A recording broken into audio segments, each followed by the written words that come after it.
This conference will now be recorded. Hey, thanks everyone for being here. We really appreciate your time and commitment to the community and being here. We want to make good use of your time. One thing that I want to mention is that if you have other peers that might be eligible for this program who might not know about it, please feel free to share the information with them. And if you have something in the chat box, feel free to put it in the chat box and we'll try and respond or send you information, but we will have some questions at the end. So I think the first thing that we were going to do is give Ed a chance to say a few words, and then Russ is going to talk about the hospitality assistance program that is both loan and grant. So Ed, I don't know if you want to take it from here for a few moments, that'd be great. Thank you. Thanks for the opportunity. I'll be extremely brief. It's a great program. I highly recommend taking advantage of this. The city has found a way to offer a unique program. You don't see other cities or municipalities, jurisdictions doing this. The city has found a way to do it, though. Thanks to the city council, we see a couple of city council members on here too. And it just really, really, really helps the business community. And my other message at the 9 o'clock meeting was please shop local. A lot of Christmas presents, holiday presents left to buy, and businesses need your support now more than ever. Please, curbside and delivery, patronize them, use them. They're fantastic. I see Mike is on here, Mike Sweetman, and Extra Innings is fantastic with paninos and rice bowls and pizza and everything. So thanks for the moments. Have a great weekend, everyone. Back to you, Todd and Russ. Thanks, Ed. So welcome everybody. We were assembling real regularly in the spring, pretty much March through Memorial Day. I think we've assembled a couple times since then, but we didn't want to call you together every week if we didn't have anything new to share or new to offer. And as I said in the invitation letter, we have both at this time. So you'll recall we had the COVID-19 micro loan program that we began in March. When that closed, we had provided assistance to just under 60 St. Peter businesses. That assistance was in the form of a 0% loan for a maximum of $10,000. The repayment was deferred for about 12 months, and when the payment was to occur, it would be at a rate of $100 a month, regardless of whether you borrowed the full amount or a lesser amount. So to try to make it as what we would hope would be as painless as possible come 2022. Those were made as loans. We intended that they would be a loan and that there would be a repayment period, but the city was fortunate that we were able to receive just over $900,000 in CARES Act assistance from the federal government. And that was to help us reimburse the city for its CARES or COVID-related expenses. And when we added up the plexiglass and the sanitizer and some leave time for some employees that did become ill or had to quarantine, we had a considerable amount of that left. And if it wasn't spent locally, we'd need to turn it over to the county. And if they didn't spend it, it would go back to the federal government. Well, we don't want that to happen. We didn't want that to happen. So the city council took the recommendation of the EDA and they converted all of those loans to a grant with no further repayment obligation on behalf of the borrower. That was not our intent going into the program, but we were blessed to be able to provide that assistance. At this point, we are rolling out two programs. One is a second round of the COVID-19 microloan program. We had a meeting this morning with those eligible business sectors. If you're a bar, restaurant, a club, lodge, fitness studio, or a place of public assembly like the Capitol Room or Johnson Hall, you are not eligible to participate in that second round. Instead, the council has put together a program that's specifically tailored to the bars, restaurants, fitness clubs, clubs and lodges, and public assembly. So you will be eligible for a microloan under the same terms, a $10,000 maximum loan, repayment scheduled then to begin in January 1 of 2022. So just over 12 months. And again, repayment would be established at $100 a month, whether you took the full 10,000 or a lesser amount. In this program then, on top of the loan, you will receive a grant of up to 65%. So if your business was eligible or is going to be eligible for a $10,000 grant or loan, you will also receive a $6,500 grant that would have no repayment obligation. So if you qualify for the 10, you'd get a check for $16,500. We're able to do that because there is a little bit of CARES Act funding that remained yet. And so the City Council and the EDA, understanding that those business sectors perhaps have been hit a little bit harder than the others, and certainly they're the most that are impacted by the most recent governor's executive order, which essentially closes the indoor dining and indoor activities and fitness centers until at least December 18th. And of course, we can't predict what would happen. I don't know what should happen. I'll leave that up to the health professionals and the other experts in that field. But what I can do is try to be of assistance to the businesses. So the application is essentially the same process. And if you received funding in the first round, it's going to be very simple. You're essentially going to need to sign the application and date it. Fill out the front page with the business and the ownership information, but I have the documentation of your recurring monthly bills already occupying one of my files, and I can just make copies and then transfer that into a new file that we'll establish for the hospitality loan program.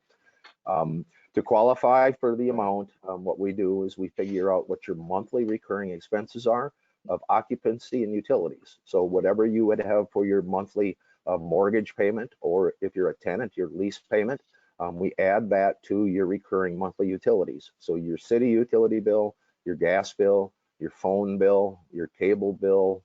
We've included linen service if it's a monthly service. We've included security systems if it's a monthly recurring fee.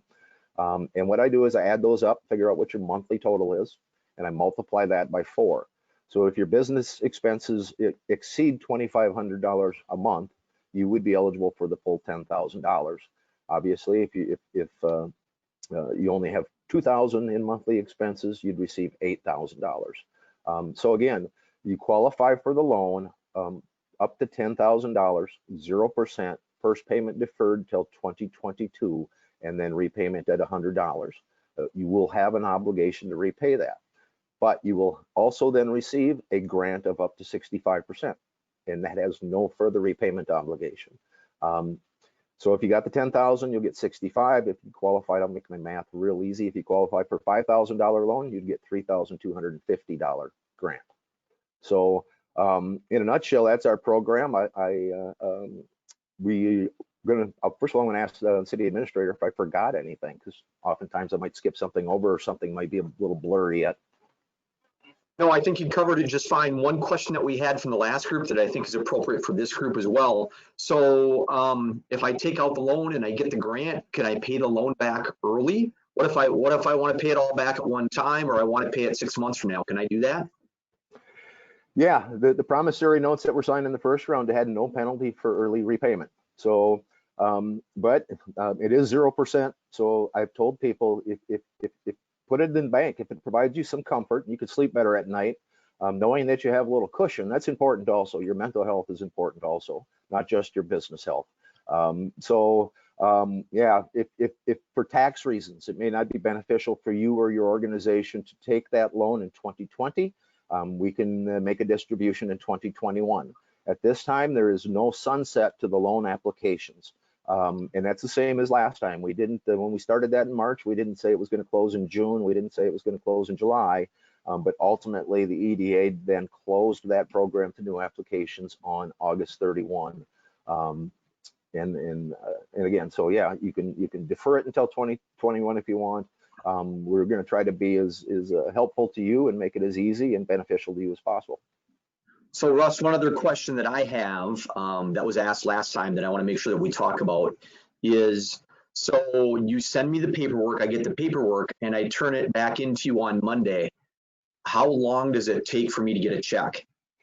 I'm very confident that we'll be able to have the first distribution done sometime towards the back end of next week. So again, it's pretty simple. I see I already had a couple applications sent back in my inbox. So they've already applied, and I guess that's why they're not meeting with us this morning. So, but yeah, that works out just fine. So it's as easy as doing the application, You might not have to turn in all your information if you applied last time and received money last time, and signing that and getting it back to us. And then you kind of schedule a time to meet, sign the promissory note, you give a check. Absolutely, yeah. I can take a emailed or scanned signature on the application, but Right. we will need your handwriting. Make sure you bring your ID, even if I might have known you for 20 years. I'm supposed to check that because we're not having them notarized. We didn't want to have everybody having to go in to get them notarized in a building. So same process as last time. Your promissory note. Oh, go ahead, Russ. I will say your promissory note will also have an addition on the bottom, just that you're acknowledging that you're receiving the grant and that you have no further repayment obligations on the grant portion of that. So that's the only change to the promissory notes that were signed the first time. All right. Anyone else have any other questions about the program? When, where, how to get information? And you might not want to ask a question here. That's cool. You can call us later too. That's fine too. But we want to give everyone a chance here if they have a question. I have a question. Where do Go I ahead. sign the application, or could Russ email me the application? Ooh, Nancy, I thought you got one in the invitation letter to this meeting. There should have been an attachment. Okay, I'll look again. If not, send me an email, Okay. Nancy. And as you can see, I'm working out of the home office today because I'm having some roof vents cut into my roof from the contractors here. But I'll be back in the Good for you. office on Monday, and we'll get them all sent out then. And if I send it to you Monday, you get it back to me early, we'll still should be able to get a check out by the end of the week. Also, Awesome. one Thank other you. thing. Oh, yeah, one other Mhm. thing. In the first round, I think there were 18 businesses in this business sector that did take loans. Every one of them, with the exception of one, did qualify for the full 10,000. So that applicant, if they want to document their garbage bill and send that in, then I could qualify them for the full 10,000. Hey, Denise, I see on the chat that you're asking or saying I wasn't part of the first round. You're not requiring backup expenses to be provided. Yes. So as Russ articulated, you got to have a photocopy of your rent or your utility bill or whatever it is for 1 month. So the same month for all of those things. And as long as they total up to $2,500 or more, you're eligible for the $10,000 loan and the $6,500 grant. Denise, does that answer your question?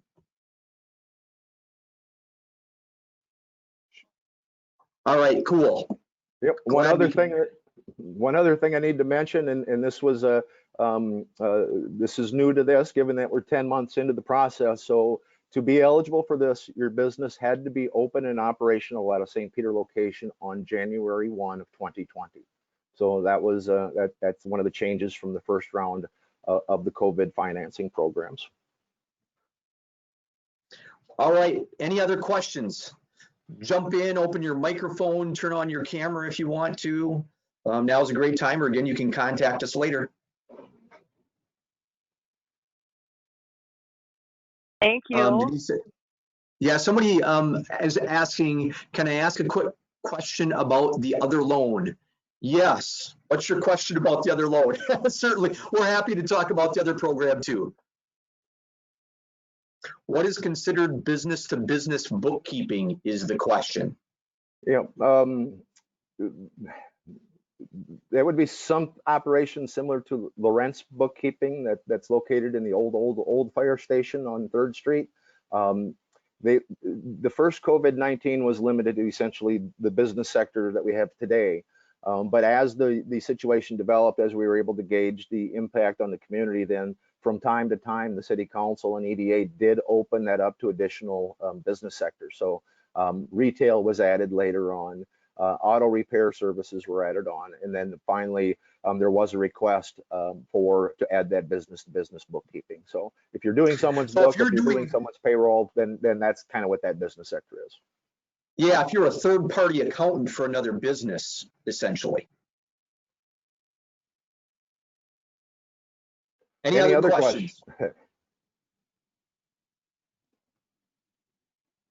I think everybody knows how to get a hold of me at City Hall, either through email or in the phone. Again, I'll be back in the office on Monday morning, and I'm going to be hitting the ground. I think I'm going to be processing loans, as well as getting council packet done and that kind of stuff. So. Hey, so Denise has one more question. Okay, so even though we're a CPA firm, it's okay. do you do business to business accounting? I know I know some CPA firms are doing that. You should be okay then. Yep. Yeah, Denise, you'd be eligible for the first COVID-19 loan program, and that is still a loan, and that does not have the grant component. But you'd be eligible for the $10,000 loan at 0% deferred payment. But again, it would not include that grant component, which is limited to bars, restaurant, fitness clubs, public assembly, and clubs and lodges like the Redmond and Legion. All right, now she's saying she understands that part, so great. Okay. So if you have any other questions, Denise, just give us a call. We'll be happy to answer as best we can. Yep. Last call, anybody else? Questions here? Last thing that I'll mention is please, if you know someone else who might benefit from this program or the program that we talked about earlier, please let them know or let us know. Send them our way or let us know, and we're happy to reach out to them too. We want people to make use of this. We want to help businesses within our community. So whatever you can do to help us, help you, help them, we're all for. Yeah, thank I you know. all. I had a quick question. So retailers that sell clothing and knickknacks and all that stuff can apply? Well, the retail can apply to the first COVID-19 microloan program that does not have the grant component, Nancy. Got it. I got it. All Thank right. you. Yeah, Excellent. well, thank you, everybody. As I told the group earlier this morning, make sure you take care of yourself, make sure you take care of your employees, be mindful of your family, especially children. They really don't manifest anxiety and some things as adults do. But I want to thank you all for your efforts, and I understand that there are stresses and there are certain challenges, but I want you to know that the chamber and the city, we're in your corner, and we're going to do what we can to help you out. I do want to wish I want to wish all of you a very happy holiday and enjoy the season. So thank you very much. Thanks, everyone. Todd, you might need to go down and stop the recording because I think Cindy had to leave the office at 10:45 for an appointment. And then could you call me on my cell, please?